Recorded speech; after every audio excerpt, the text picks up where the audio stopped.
Hello guys, good morning. This is Rathore and welcome back to my channel. दोस्तों, आज मैं आपको इस ब्लॉग में Leh Ladakh bike trip budget के बारे में पूरी जानकारी देने वाला हूं। लद्दाख ट्रिप पर जाने से पहले लगभग सभी लोगों के मन में कहीं ना कहीं लद्दाख ट्रिप के बजट को लेकर थोड़ी बहुत कंफ्यूजन होती है। तो चलिए जानते हैं कि आखिर इस ट्रिप को कंप्लीट करने के लिए हमारे पास टोटल कितना बजट होना चाहिए। मैंने अपनी इस जर्नी को 6 कैटेगरी में बांटा है, जैसे bike service and maintenance, petrol cost, permit cost, food and accommodation, riding gears और एक्स्ट्रा फंड। वीडियो में आगे बढ़ने से पहले अगर अभी तक आप इस चैनल पे नए हैं तो कृपया चैनल को सब्सक्राइब करके बेल आइकन जरूर दबाइएगा। बढ़ते हैं वीडियो में आगे और सबसे पहले बात करते हैं बाइक के सर्विस और मेंटेनेंस पर कितना खर्च होगा। तो सबसे पहली बात तो ये है कि जब आप अपनी बाइक से लद्दाख ट्रिप करना चाहते हैं तो आपको ये जान लेना बहुत जरूरी है कि आपकी जो बाइक है वो लद्दाख ट्रिप पर जा पाएगी या नहीं, और अगर जा पाएगी तो उस बाइक के सर्विस और मेंटेनेंस पर कितना खर्च करना होगा। क्योंकि अगर आप लद्दाख ट्रिप पर अपनी बाइक से जा रहे हैं तो आप अपने बाइक के लिए खास हैं और आपकी बाइक आपके लिए खास है। इसीलिए आप अपने बाइक के हर एक समस्या का समाधान लद्दाख ट्रिप पर जाने से पहले ही करा लें। अगर आप रॉयल एनफील्ड क्लासिक 350 से लद्दाख ट्रिप पर जा रहे हैं तो उस बाइक की सर्विसिंग वगैरह कराने में 4,500 से 5,000 रुपए तक लग सकता है। इसीलिए आप अपने बाइक के सर्विस और मेंटेनेंस के लिए 4,000 से 6,000 के बीच में रख सकते हैं। अब बात करते हैं लेह लद्दाख ट्रिप के लिए राइडिंग गियर्स कहां से खरीदनी चाहिए और बजट कितना होगा।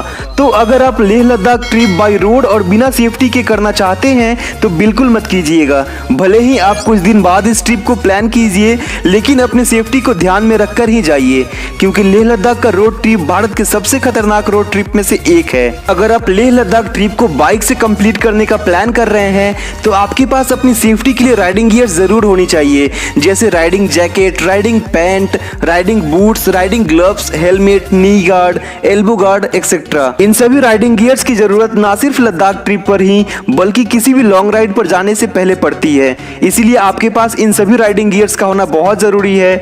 ये सभी राइडिंग गियर्स आपको अमेज़न पर मिल जाएगा, लेकिन अगर हो सके तो आप अपने राइडिंग गियर्स की शॉपिंग करोल बाग नई दिल्ली से कर सकते हैं, क्योंकि वहां पर बहुत सारे होलसेल मार्केट है जहां पर सभी चीजें थोड़ी सस्ती मिल जाती है। इंडिया में कहीं से भी लद्दाख ट्रिप पर जा रहे हैं तो शायद आप दिल्ली होकर ही लद्दाख ट्रिप पर जाएंगे। अगर आप चाहें तो एक दिन नई दिल्ली में रुककर करोल बाग से अपने सभी राइडिंग गियर्स की शॉपिंग कर सकते हैं। अगर बात करूं राइडिंग जैकेट की तो ये आपको 4,000 से 15,000 के बीच में करोल बाग में मिल जाएगा। वहीं बात करूं फिगो की जैकेट की तो फिगो की जैकेट बहुत ही अच्छा जैकेट है लद्दाख ट्रिप के लिए, जो कि करोल बाग में 4,200 से 4,500 रुपए के बीच में आपको मिल जाएगा। लद्दाख ट्रिप पर जाने के लिए आपके पास राइडिंग जैकेट का होना बहुत ही जरूरी है। वहीं राइडिंग पैंट आपको 6,000 से 15,000 के बीच में मिल जाएगा। ये थोड़ी अधिक महंगी होती है। अगर आप चाहें तो लद्दाख ट्रिप के लिए आप कार्गो पैंट भी ले सकते हैं, जो कि 1,000 से 1,200 के आसपास मिल जाएगी, और ज्यादातर राइडर्स लद्दाख ट्रिप के लिए इसी पैंट का इस्तेमाल करते हैं। अगर आपके पास राइडिंग पैंट नहीं है तो आपको नी गार्ड जरूर पहनना चाहिए। वहीं बात करूं राइडिंग बूट की तो ये 7,000 से 15,000 रुपए में मिल जाएगी। ये भी थोड़ी महंगी होती है। अगर आपका बजट थोड़ा ज्यादा है तो आप इसे ले सकते हैं। अगर आप इस ट्रिप के लिए इंडियन आर्मी का गमबूट लेते हैं तो आपको करोल बाग से 1,000 से 1,200 रुपए में मिल जाएगा, जो कि बहुत ही कंफर्टेबल होता है। अगर आप नॉर्मल शूज पहन करके जाना चाहते हैं तो कोई बात नहीं, आप जा सकते हैं, मगर लेह से गमबूट जरूर खरीद लीजिएगा, जो कि 600 रुपए का पड़ता है। और गमबूट वाटरप्रूफ भी होता है, तो आप चाहें तो लेह या मनाली से या फिर सोनमर्ग से भी गमबूट ले सकते हैं। इस ट्रिप के लिए आपके पास एक बढ़िया क्वालिटी का हेलमेट का होना बहुत जरूरी है, जो कि करोल बाग में 3,000 से 5,000 के बीच में आपको एक अच्छा हेलमेट मिल जाएगा। इसीलिए अगर हो सके तो आप करोल बाग से ही अपने लिए हेलमेट ले लें। अगर आपके पास में पहले से ही हेलमेट है तो आप उस हेलमेट को लद्दाख ट्रिप पर लेकर जा सकते हैं। किसी भी राइड के लिए राइडिंग ग्लव्स का होना बहुत जरूरी है, जो कि आपको 250 से 5,000 के बीच में मिल जाएगा। मैं आपको सजेस्ट करूंगा कि आप प्रो बाइकर के ग्लव्स लें। प्रो बाइकर के ग्लव्स की कॉस्ट की बात करूं तो 250 से 300 रुपए के बीच में आपको मिल जाता है, जो सिर्फ लद्दाख ट्रिप के लिए नहीं बल्कि किसी भी लॉन्ग राइड के लिए बहुत ही कंफर्टेबल और अच्छा होता है। नी गार्ड एंड एल्बो गार्ड ये दोनों आपको 1,000 से 5,000 के बीच में मिल जाता है। अगर आपके राइडिंग जैकेट और राइडिंग पैंट में एल्बो गार्ड और नी गार्ड नहीं दिया है तो आपको इन दोनों राइडिंग गियर्स को पहनकर ही लद्दाख ट्रिप पर जाना चाहिए। अगर आपके पास राइडिंग जैकेट और राइडिंग पैंट भी नहीं है तो आपको नी गार्ड और एल्बो गार्ड के बिना लद्दाख ट्रिप पर नहीं जाना चाहिए। अगर आपको थोड़ा सा भी कंफ्यूजन है कि आपको किस बाइक से अपनी लद्दाख ट्रिप को पूरा करना है तो इसके लिए भी मैंने एक वीडियो बनाया है, जो आप आई बटन पे जाकर देख सकते हैं। अब बात करते हैं लेह लद्दाख ट्रिप पर 15 दिनों में टोटल पेट्रोल कॉस्ट कितना आएगा। क्योंकि मैंने इस वीडियो में 15 दिनों का टूर प्लान बनाया है तो मैं बात करूंगा 15 दिनों का टोटल पेट्रोल कॉस्ट के बारे में। तो देखिए, सर्विसिंग होने के बाद जो आपकी बाइक के लिए ज़रूरी चीज़ें हैं वो है पेट्रोल। लद्दाख ट्रिप की पेट्रोल कॉस्ट नॉर्मल राइड से थोड़ी ज़्यादा होगी क्योंकि कोई भी बाइक को हाईवे पर राइड करते समय एवरेज अच्छा मिलता है, लेकिन लद्दाख ट्रिप पर जाते समय जम्मू से आगे या फिर मनाली से आगे जाने पर आपको सभी जगहों पर पहाड़ ही पहाड़ मिलेंगे, इसीलिए वहां पर बाइक की एवरेज में थोड़ी कमी हो जाती है। दिल्ली टू दिल्ली यानी दिल्ली से लद्दाख और लद्दाख से दिल्ली की दूरी लगभग 3000 किलोमीटर है।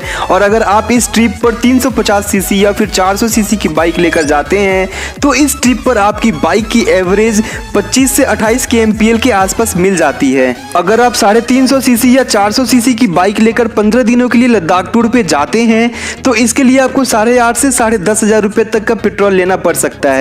और अगर आप वहीं 15 दिनों के लिए 500 सीसी से लद्दाख टूर पे जा रहे हैं तो इसके लिए आपको 10,500 से 12,500 रुपए पेट्रोल के लिए पे करने पड़ेंगे। वहीं अगर आप किसी पिलियन राइडर के साथ ट्रेवल कर रहे हैं तो आपके बाइक का पेट्रोल कॉस्ट 1/2 हो जाएगा। लद्दाख ट्रिप पर जाने के लिए सबसे पहले आपको लद्दाख रीजन परमिट यानी ILP बनवाना पड़ेगा, जो कि आप ऑनलाइन या फिर लेह के DC ऑफिस या फिर लेह के किसी ट्रेवल एजेंट से बनवा सकते हैं। आप बाइक के अलावा किसी और तरीके से यानी फ्लाइट, ट्रेन, बस, टैक्सी, कार या फिर पैदल लद्दाख ट्रिप पर जा रहे हैं तो आपको ये परमिट बनवाना ही पड़ेगा। लद्दाख जाने से पहले एक और परमिट बनवाना पड़ता है जिसका नाम रोहतांग पास परमिट है, लेकिन इस परमिट की जरूरत दिल्ली मनाली होते हुए लेह जाने के लिए रोहतांग पास को क्रॉस करने पर पड़ती है। अगर आप दिल्ली से जम्मू श्रीनगर होते हुए लेह जाएंगे तब आपको इस परमिट की जरूरत नहीं पड़ेगी। लद्दाख रीजन परमिट यानी ILP को बनवाने में 400 रुपए लगते हैं और रोहतांग पास परमिट को बनवाने में बाइक के लिए 50 रुपए और कार के लिए 550 रुपए पे करने होते हैं। अगर आप किसी ग्रुप के साथ राइड करेंगे तो आपको रूम वगैरह थोड़े कम पैसे में मिल जाएगा, लेकिन अगर आप लद्दाख ट्रिप पर सोलो ट्रैवल कर रहे हैं तो आपको रूम वगैरह थोड़ा महंगा मिलेगा, क्योंकि ग्रुप के साथ राइड करने पर रूम का किराया 1/2 हो जाता है, जिससे आपका पैसा कम खर्च होता है। और सोलो राइड करने पर आपको ही सारा पैसा चुकाना होता है, जिसकी वजह से पैसे थोड़ा ज्यादा खर्च हो जाते हैं। फूड का प्राइस ये आपके ऊपर डिपेंड करता है, क्योंकि ये आपको डिसाइड करना होता है कि आपको क्या खाना है। और फूड के मामले में आप सोलो ट्रैवल करें या ग्रुप के साथ आपको उतने ही पैसे चुकाने पड़ेंगे। यहाँ मैं आपको खाने और रहने का प्रतिदिन का खर्च 800 रुपए लेकर चलता हूँ, क्योंकि लेह मनाली जैसे शहरों में ही रूम का किराया थोड़ा ज्यादा यानी 500 से 700 रुपए पर नाइट का होता है और बाकी जगहों पर रूम का किराया काफी कम रहता है। इसीलिए आप इस ट्रिप के लिए खाने पीने और रहने के 800 से 900 रुपए पर डे के हिसाब से रख सकते हैं।